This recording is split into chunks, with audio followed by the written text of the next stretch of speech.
سلامت رہے قادری آستانہ، سلامت رہے۔ یہودیوں کے بہت بڑے عالم حضرت عبداللہ بن سلام رضی اللہ تعالیٰ، آپ فرماتے ہیں لوگوں مجھ سے پوچھو میں مسلمان کیسے ہوا، لوگوں مجھ سے پوچھو میں دائرہ اسلام سے وابستہ کیسے ہو گیا۔ لوگوں نے فرمایا جی آپ ارشاد فرمائیے۔ کہا میں یہودیوں کا بہت بڑا عالم تھا، بہت بڑا میں لمبردار تھا، بہت بڑا میں ان کا جو ہے پادری تھا۔ میرے کانوں میں آواز آئی، میرے کانوں میں آواز آئی کہ ایک مکہ کا رہنے والا شخص ہے، نام اس کا محمد ہے صلی اللہ علیہ وسلم، اس نے دعویٰ کیا ہے کہ وہ اللہ کا نبی ہے۔ کیونکہ میں یہودیوں کا عالم تھا، میں نے آخری نبی کی نشانیاں تو پڑھی ہوئی تھیں، میں چاہتا میں اس سے جا کے ملوں، کیا وہ کہیں ایسا نہ ہو کہ جھوٹا نبوت کے دعوے دار ہو، کوئی معاذ اللہ لوگ اس کی وجہ سے گمراہ نہ ہو جائیں،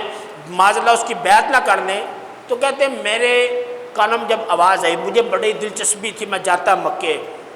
لیکن مکہ دور تھا، میں مدینہ میں رہتا تھا، تو بڑی تڑپ تھی یا لوگ گمراہ نہ ہو جائے، ایسا نہ ہو جائے ویسا نہ ہو جائے۔ ایک دن میرے کانوں میں آواز آئی کہ وہ مکے کا رہنے والا آج مدینہ میں آ رہا ہے۔ پھر سوال میرے ذہن میں آیا، یار پہلے میں مکے جاتا، جا کے دیکھتا، وہ مجھے دکھانے کے لیے بن سور کے میرے سامنے آتا، مجھے دکھانے کے لیے، جیسے ہم کئی دفعہ ایسا ہوتا ہے کسی گھر جائیں، اپنے معاملات تو بہت ہوتے ہیں، لیکن جب کسی گھر جائیں بڑا بن سور کے بیٹھتے ہیں تو کہتے ہیں وہ دکھانے کے لیے کچھ اپنا نیا انداز اپنا لیتا، لیکن اب تو وہ مدینہ میں آ رہا ہے، جب دل چاہے جب جس وقت چاہے میں اسے دیکھ سکتا ہوں، وہ کھا کیسے رہا ہے، پی کیسے رہا ہے، اس کا کلام کرنے کا انداز کیا وہ نبوت والا ہے یا معاذ اللہ ویسے ہی جھوٹا نبوت کا دعوے دار ہے۔ کہا اب تو مدینہ میں آ رہا ہے۔ جب وقت قریب آیا سرکار کی مدینہ میں آمد کا تو کہتے ہم سارے مدینہ کی حدود کے باہر کھڑے ہو گئے۔ کہتے کھڑا میں بھی ان میں تھا، لیکن فرق تھا، فرق یہ تھا لوگ ان کا ہونے آئے تھے، میں لوگوں کو ان سے بچانے آیا تھا، لوگ ان کے دامن سے وابستہ ہونے آئے تھے، میں لوگوں کو ان سے چھڑانے آیا تھا۔ فرق صرف اتنا تھا۔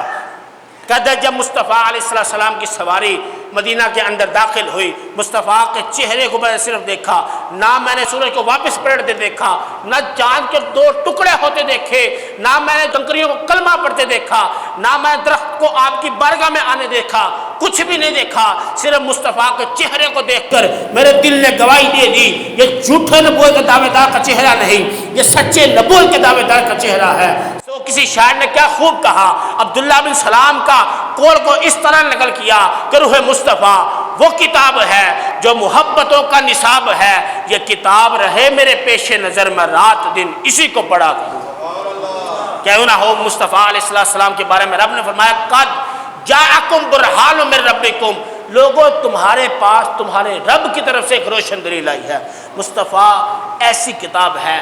ایسے آپ کی ذات ہے کہ کوئی بندہ بھی سرکار کے اوصاف کو جمع نہیں کر سکتا۔